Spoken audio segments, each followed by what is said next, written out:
Welcome to Kenton Teaches. Enjoy the video. You start by opening Settings and confirming your MIUI version so you know which notification controls are available.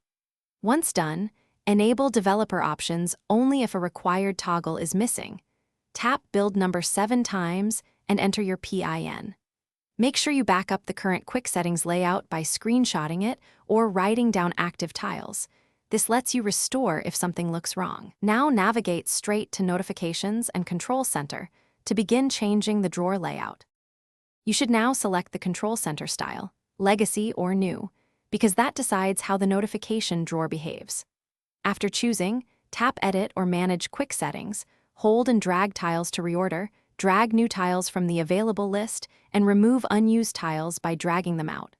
Also, make adjustments to notification style and privacy settings so sensitive content hides on lock screen.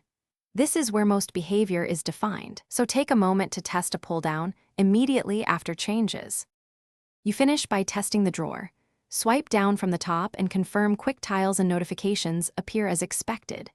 If things act oddly, force stop or restart system UI via developer options or a full reboot, that often clears layout glitches. If a tile misbehaves, reset notification and quick settings layout to default and rebuild it.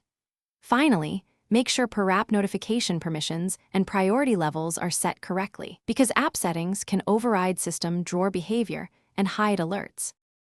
Thanks for watching. Please subscribe if this video was helpful.